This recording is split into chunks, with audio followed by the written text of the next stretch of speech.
I'm here. On my best day, I could beat anybody in the world. I truly believe that. Hey, let me get a steamroller! The steamroller! Bryan Battle coming up large at home. Listen here, DC. I put these hands on anybody, they might go to sleep.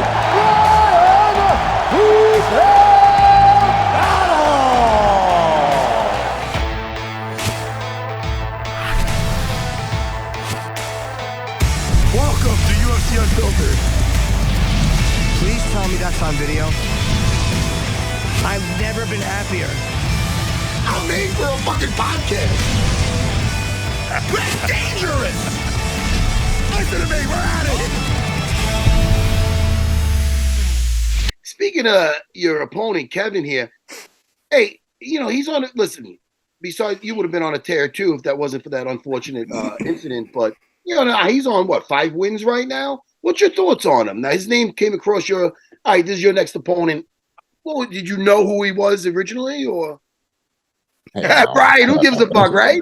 Whoever. So you didn't know who he was. You just got a name, a body. You know, I just been trying to get a fight. It's hard to get a fight, man. You know what I'm saying? When you pose a threat and you don't have a number next to your name, it's hard to get a fight. Like, I've had multiple opportunities and multiple people turn me down. I'm not naming any names, but it was like I got offered fights that I agreed to. Like, I was supposed to be on the UFC 300 card. I got offered fights and people turned it down. You know what I'm saying?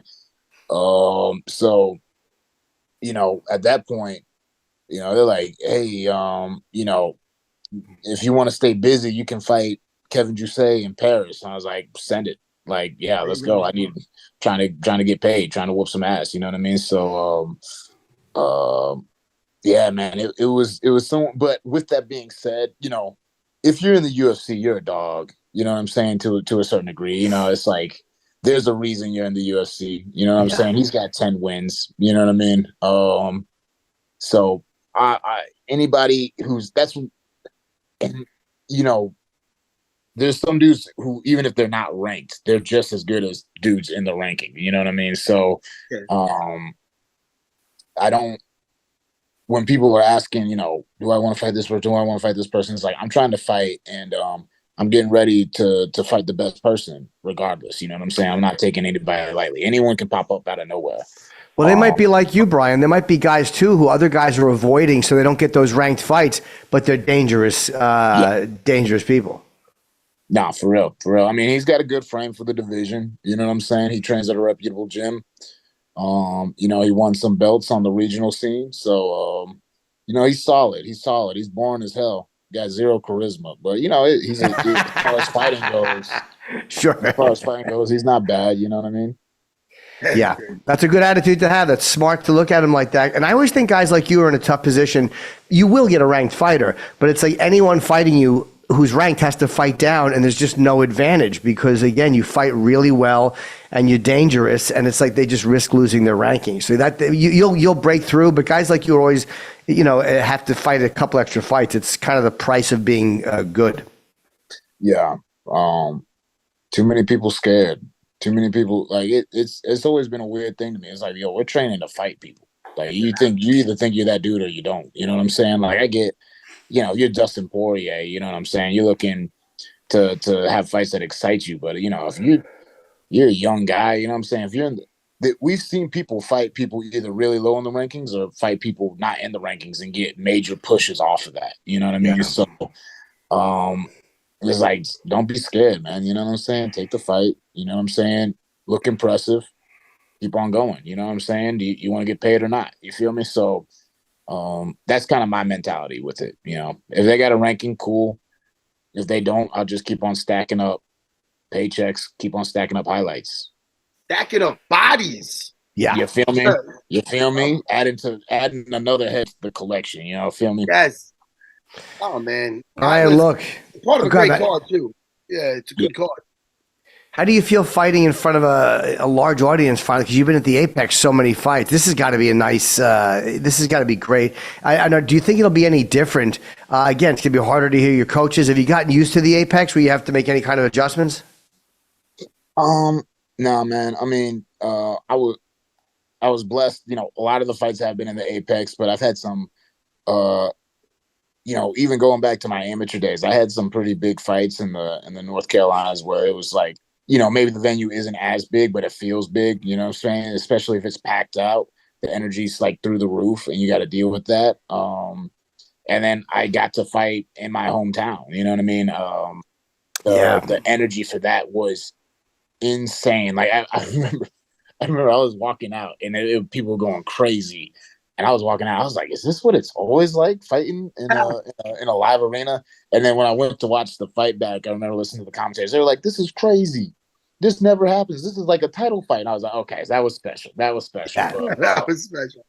And before we let you go, Bryan, too, I know you fought at heavyweight and middleweight, and now you've settled into welterweight. Were you a smaller heavyweight? Like, what weight were you fighting at? It's just that's such a huge difference.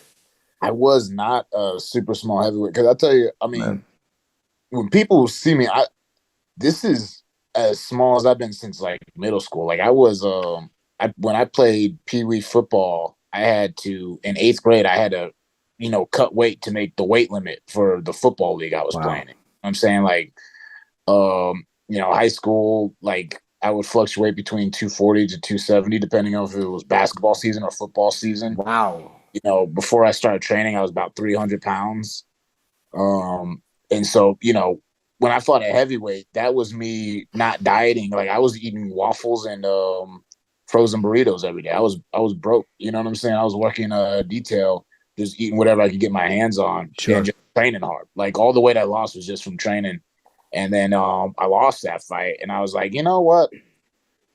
I think I can make light heavyweight. I think light heavyweight's possible. I was like, maybe I'll have some abs if I cut down to light heavyweight. And, you know, got down to light heavyweight, still didn't have abs. That bothered me. Eventually got down to middleweight, had some abs. I like that. And then now we're at welterweight. And it's cool because I'm as strong and athletic as I've ever been. Because I didn't really lift weights in high school, you know. Like now I'm on a full strength and conditioning regimen. Like, the 190 I come into fight week now is not the 190 I used to come in. Like I have to diet longer and harder to get down to 190 because I'm carrying so much more muscle now. So, I was a decent size. That fight at heavyweight, I was 240. I weighed in at 240. The guy I fought weighed in at 265 though, and he cut from 290. So, you know, compared to him, I was a small. Sure. Don't you feel better in your everyday life, though, walking around at this kind of frame? Don't you feel like I mean, you're winning just with that. I mean, with your shirt off and everything else. Don't you feel, hey? Yeah, the women treat me differently. You know what I'm saying? That's like, fellas, if you're listening to this, don't, because girls will be like, oh, I liked you when you were a little fluffy. I liked it. That's not true. It's a lie. You know what I'm saying? They try to get you with that, but that's not true. You know what I'm saying? If you are more fit, you are more confident. You know what I'm saying? The ladies will give you more attention. You know what I'm saying? Don't let them talk you into being soft. A fatty. That's Here's right. what it is. My wife does that shit. I like you when you were, because I'm trying to lose weight, and I know what it is. It's two things. A, she wants me to die so she can just own the apartment, or she doesn't want me cheating, and she knows that I'm less appealing, so she'd rather just kind of have me as a fucking frump sitting around the house and not cheating. So there's always a motive. I never believe it when a woman goes, "I like you fatter." No, you didn't. Yeah. No, it's trifling. It's trifling as hell. I was like, why are you lying in my face right now? I've seen the guys you call cute on TV before. Yeah, they never look like me. Exactly. That's so funny. It's Bryan, true. look, have a great fight on Saturday, man. It's a great card, and you're always so exciting to watch. And you know, you seem like you're ready, and looking forward to it. All right, thank you for having me, fellas. I look forward to talking again, and we can talk about how I whooped Kevin's ass next time we talk. Yes, enjoy your time. Enjoy your extra day there, too, man. Have fun. Yes, sir. I'm trying to get all the Nutella I can. You feel me? Yeah, pig out. Fuck it. You feel me? See you later, Bryan. Take care. Take care, buddy. See you, buddy.